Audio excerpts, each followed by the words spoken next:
Hi guys! I was going to say good morning, but I think we're past that, aren't we?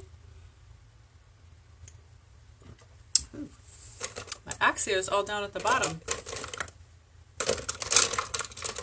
You guys give me a heart, just make sure that I'm not talking to myself and that my connection is working.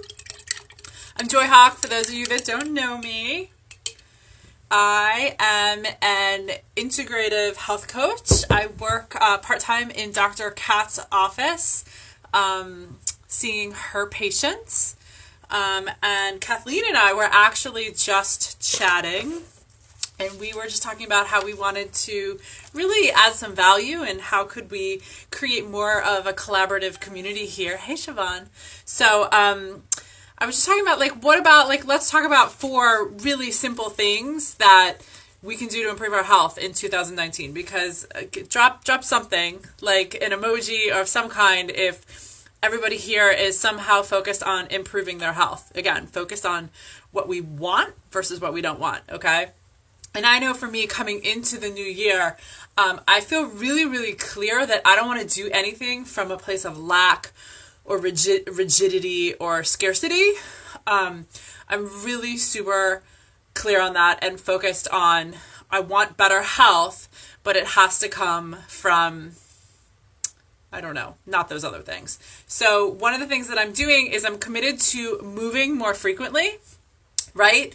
But not from a place of rigidity or guilt, okay? So it's what feels good today. Maybe that's a walk or a bike ride with friends, or I've just recently started working out at home, doing a little bit of hot yoga. I hired a trainer. I'm not stuck in this like, oh my God, it has to be all or nothing. I'm going to work out 7 times a week. I'm never going to skip a day. That even if the kids wake me up and I only have 3 hours of sleep, I'm still going to wake up and I'm still going to work out. No, it's like what feels good in my body. I'm committed to moving because I know moving gives me like a positive feeling that I feel stronger and healthier. Forget what the weight or the scale says, right? That it's that feeling that I'm chasing with the movement, right? And I know that if I move and I eat well, I feel better even if like none of the numbers change.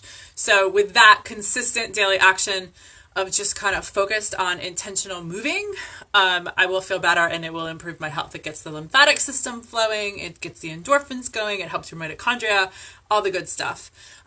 Water, you guys, I started this before the new year. Look at this bad boy. So you know me, I'm like non-toxic. I have the glass container, which is a little ridiculous because it's heavy. But I fill this up at the beginning of every morning and I drink it.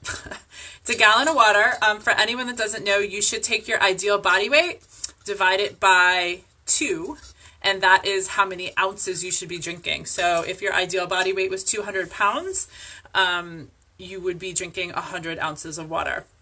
A 100-pound woman would be drinking at least 50 ounces of water. Super simple, super good for you, super necessary to keep everything moving. The other thing that I really kind of wanted to talk about was being super intentional with as you take your products. So I'll be honest with you, I take the Vitality Stack. Dehydration is actually a huge reason why people have sweet cravings also, and fatigue. It's the biggest thing. When people tell me they crave sweets after a meal, I'm like, well, drink a glass of water, wait 10 minutes, and tell me if you still have that sweet craving. Bet you it goes away. So one of the things, I take the Vitality Stack. I wish I should have brought it up here. I love the packets. I joke and say it's like the snack pack for adults, you know, like I'm all about easy, you guys. And I like having to take everything out of a bottle, even though it takes like a minute, if that, it feels too hard for me. So I love the ease of the packets, but all too often I was not being intentional. I was super scattered with it. I was slinging it down with my Axio in the car. And the thing is because the Axio has green tea in it, it makes it less effective, right? You guys know that. You shouldn't be taking the products with any like ingredients in the Nerf 2. So I decided that I drink 24 ounces of lemon water when I first wake up in the morning. So I'm getting super intentional that like my health is important to me. I'm going to prioritize it. It matters. It's important and it's going to improve. So I drink 24 ounces of lemon water first thing upon waking in the morning. And that's when I take my Vitality Stack. Easy, done. I don't have to then be like, oh, have I taken it today? Have I not? I can't remember. Like, I can't tell you how many times I did that because I wasn't being intentional about it.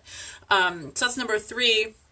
You know, again, being consistent. Also, remember, like, these products work best, particularly the Protandim, if you're taking them every single day. And number 3 is just really stress management, you guys. We need to be slowing down, listening to our body. Again, so if you're exercise can be a cause of stress. You know, it's a stress on our body if you're going too hard and not taking a recovery day, if you're doing it on no sleep, right? Exercise is good, yes, but it should never trump our body. If you're sick, your body should not be having to break down and repair muscle. It needs to focus on recovering for whatever we're ill from. So really slowing down, again, being intentional, listening to our body. What does it need? Does it need sleep? Does it need a nap? Does it need movement? Does it need more water? Does it just need more quiet? You guys, sometimes it's as simple as just taking more time to be quiet. I've been again, intentional putting my phone down much more frequently than I have in the past few months, and just being present with a journal or some kind of devotional. For me, I'm really into Abraham Hicks. If you guys haven't heard of the book White is the New Black, that's my new obsession. I'm listening to that a lot. Taking a walk just in quiet in the woods, reducing our stress level. So, you know, yes, it's really important to reduce that toxic stress or that oxidative stress. We all need to be doing that. I'm guessing everybody in here is already on top of that. But also managing that lifestyle stress, which we can't manage the outside forces. Like, we can't manage necessarily what's happening to us, but we can manage how we respond. We can manage how much we're on our phone, how much time we spend in the woods walking in quiet, and those kind of things. Taking a bath, like an Epsom salt bath for 10 minutes once a day once a day. That'd be nice. Once a week could be huge. So just, these are sort of my intentions. I would love to hear below in the comments, what are your intentions? How are you being intentional about your health in 2019? I hope this was helpful. Thanks, you guys. We appreciate you.